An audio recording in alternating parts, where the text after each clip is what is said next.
Here's all you have to do. Learn to work harder on yourself than you do on your job. Once I understood that philosophy, it totally changed my life. Work harder on yourself than you do on your job. If you work hard on your job, you can make a living, which is fantastic. If you work hard on yourself, you can make a fortune, which is super fantastic. Success is something you attract by becoming an attractive person. Success is not something you pursue. Success is something you attract by the person you become, by becoming an attractive person. Never be satisfied with yourself. Always know that as you invest the effort and time on you, that's the greatest ability that human beings have above animals. See, a dog can't be anything but a dog. Tree can't be anything but a tree. Human being, you've got unlimited potential. You can put effort on you, and by concentrating on you and developing you, you can transform your life wherever you are right now. So you want to work on yourself. My dreams are first every day, then my wife, then my kids. I can take care of my wife and my kids now, would you agree? I abandoned this. This is the fuel for who I am. I abandon this dream, and then I can't take care of them. And then I'm going to tell them what? It's all right that you didn't win. No, it's not all right if you don't win. You need to win. How many of you need to win more? Okay?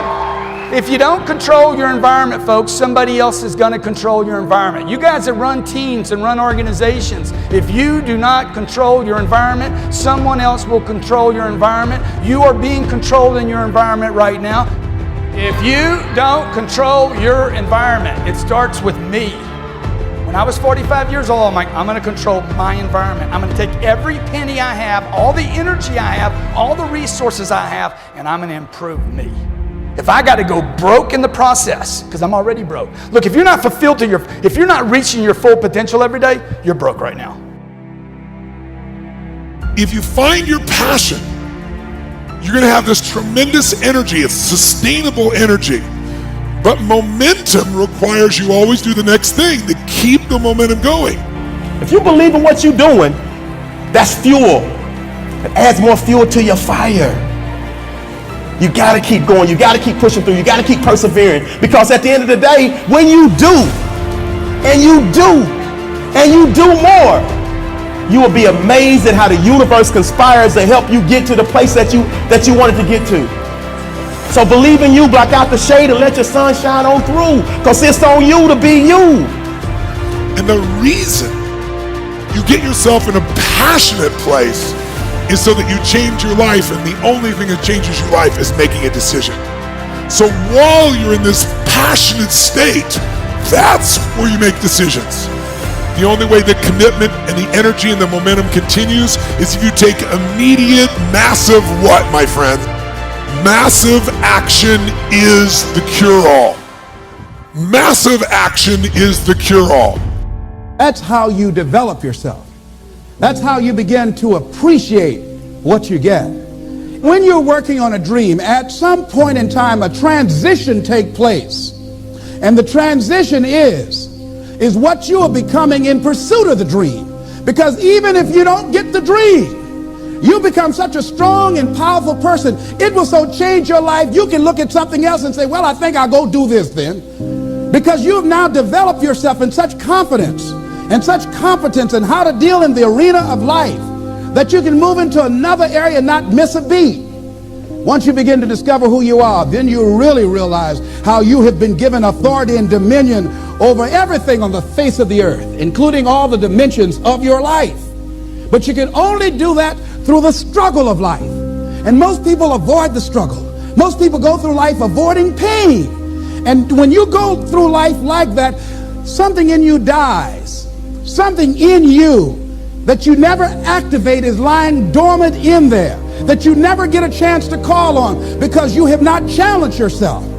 Somebody said the land of familiarity belongs to the dead.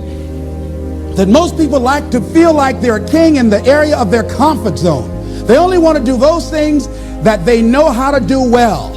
Osborne said, unless you attempt to do something beyond that which you've already mastered, you will never grow.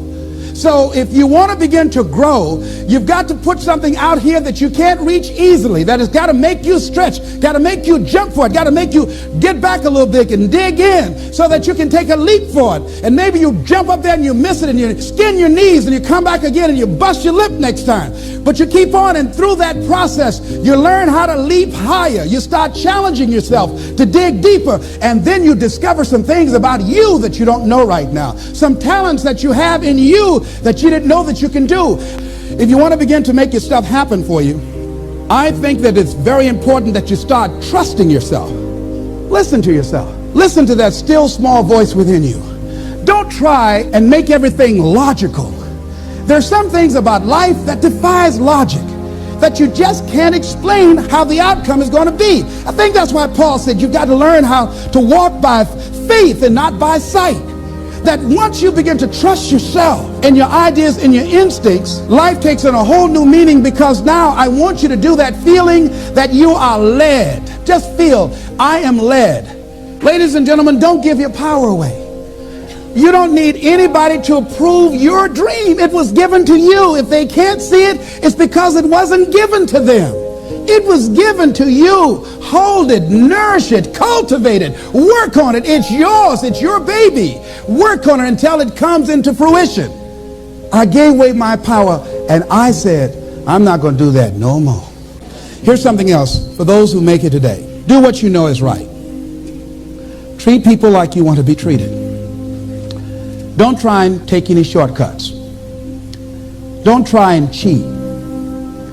Pay your dues up front. I believe, ladies and gentlemen, what goes around comes around. You can pay now, or you will pay double later. So do the right thing. There might be a tendency sometimes, because of the negative part of our consciousness and our own programming, for us to want to say, well, I just do it this time. It won't matter. Won't nobody know. Ladies and gentlemen, everything matters. And you know you're somebody. You know. I'd rather lose out on my dream doing the right thing than to cheat trying to make a shortcut to get to my goal. I want to be able to look myself in the mirror. And that's what you want to do. There's no saying, judge a man not by what he does, but by that he doesn't have to do. And to judge the true quality of a man is what do you do when nobody's looking. See, there's some good out there for you in the universe that has your name on it. And nobody can get your good. It has your name on it. They can't take your stuff. It's your stuff. So when you know that whatever you're seeking, it's also seeking you, you don't worry. You don't run scared. You don't think somebody's going to take it from you. You listen to your inner voice, and you always take the high road. There will be the tendency, the natural inclination to take the low road. You must resist that. Repeat after me, please. I will always take the high road. I will always take the high road. And do the right thing. And do the right thing. No matter what. Take action. Not hasty if it isn't required. But don't lose much time. Here's the time to act. When the idea is hot and the emotion is strong. That's the time to act. You say, Mr. Ron, I'd like to have a library like yours. See if you feel strong about that. What you got to do is get the first book and then get the second book. Before the feeling passes and before the idea gets dim, action pronto. Action immediate. Action as soon as possible. Because if you don't, here's what happens. We call it the law of diminishing intent. We intend to when the idea strikes us. We intend to when the emotion is high. But now if you don't translate that into action fairly soon, now the intent starts to diminish. And a month from now it's cold. A year from now, can't be found. So act. Set up a discipline when the emotions are high and the idea is strong and clear and powerful. That's the time to set up the discipline. Somebody talks about good health and you're stirred. Says, right, I need to get a book on nutrition. Get the book before the idea passes and before the emotion gets cold. Go for the book. Start the library. Start the process. Fall on the floor. Do some push-ups. Action. Got to take action. Otherwise, the wisdom is wasted. Otherwise, the emotion soon passes. unless you put it into a disciplined activity. Capture it. Disciplines is called how to capture the emotion and how to capture the wisdom and translate it into equity. Disciplines. Now here's what's important about disciplines. All disciplines affect each other. In fact, here's a good philosophical phrase. Everything affects everything else. Nothing stands alone. Don't be naive in saying, well, this doesn't matter. I'm telling you, everything matters. There are some things that matter more than others, but there isn't anything that doesn't matter. Key to take home. Every letdown affects the rest of your performance. Every letdown affects the rest. This is part of the educational process on personal development. If you don't take the walk around the block, you probably won't do the apple a day. If you don't do the apple a day, you probably won't start building your library. If you don't build your library, you probably won't keep a journal, and you won't take pictures, and then you won't do this, you won't do wise things with your money, won't do wise things with your time, won't do wise things with your possibilities and relationships, and the first thing you know, 6 years of that accumulated, and we say you have messed up. So the whole key to reversing that process now is to start picking up these disciplines. Now here's the positive side. Every new discipline affects the rest of your disciplines. Every new one affects the rest. That's why action is so important. The least action, the smallest action. Take it. Because when you start accomplishing and the value starts to return from that one action, it'll inspire you to do the next one and the next one and the next one. You start walking around the block, it'll inspire you to get an apple. Get an apple, it'll inspire you to get a book. Get a book, it'll inspire you to get a journal. Get a journal, it'll inspire you to grow, develop some skills. All disciplines affect each other. Every lack affects the rest. Every new affects the rest. The key is to diminish the lack and set up the new. And you've started a whole new life process.